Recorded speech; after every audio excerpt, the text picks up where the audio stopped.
Hi, welcome back to Leena's home foods. என் channel புதுசாக பார்க்குறீங்கன்னா சப்ஸ்கிரைப் பண்ணுங்கள். வீடியோ பிடிச்சிருந்துச்சுன்னா லைக் பண்ண, ஷேர் பண்ண மறக்காதீங்க. இன்றைக்கி நம்ம ஒரு வித்தியாசமான ஒரு பொட்டேட்டோ ஃப்ரை தாங்க பார்க்க போகிறோம். வாங்க எப்படி செய்கிறதுன்னு பார்க்கலாம்.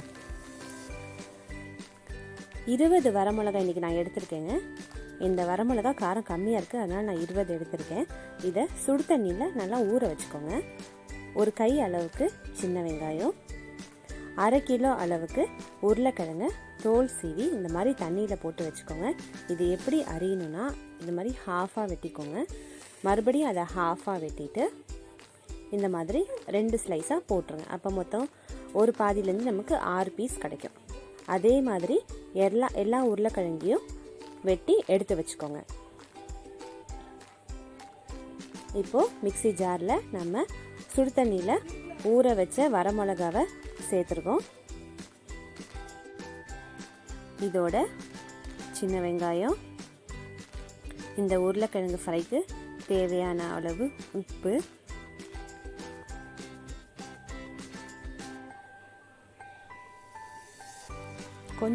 ரொம்ப கொஞ்சமாக தண்ணி ஊற்றிட்டு நல்லா நைஸாக அரைச்சி எடுத்து வச்சுக்கோங்க. ரொம்ப நைஸாக இருக்கணும்.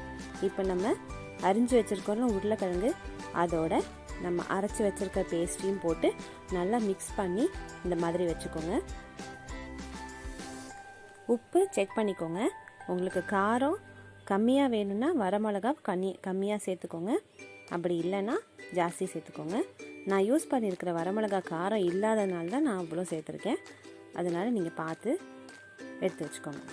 இப்போ அடுப்பை ஆன் பண்ணிவிட்டு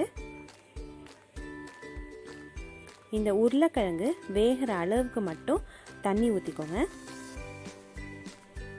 நிறையா ஊற்றாதீங்க.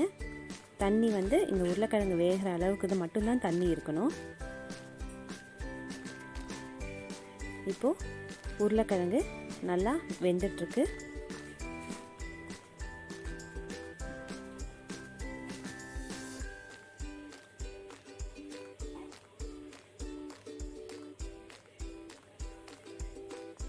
இப்போ பாருங்கள், இருக்கிற எல்லா தண்ணியும் நல்லா வற்றி போயிடுச்சு.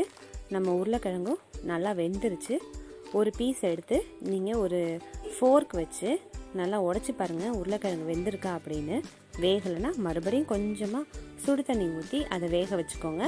வெந்துருச்சுன்னா ஓகே, அதோட விட்டுருங்க, ஆஃப் பண்ணிடலாம் அடுப்பை. இப்போ பாருங்கள், உருளைக்கிழங்கு பாருங்கள் இந்த மாதிரி நல்லா அழகாக ஸ்லைஸ் ஆகணும். அப்போனா அது வெந்துருச்சுன்னு அர்த்தம். இன்னொரு பீஸ் கூட எடுத்து நம்ம செக் பண்ணி பார்க்கலாம். நம்ம உருளைக்கிழங்கு எல்லாம் ஒரே சைஸாக அரிஞ்சிருந்தால் எல்லாம் ஒரே மாதிரியே வேகும். அதனால் ஒரே சைஸாக அரியிற மாதிரி பார்த்துக்கோங்க. இப்போது இதில் இருக்கிற தண்ணி எல்லாமே நல்லா வற்றி போயிடுச்சு. இப்போ நம்ம அடுப்பை ஆஃப் பண்ணிடலாம்.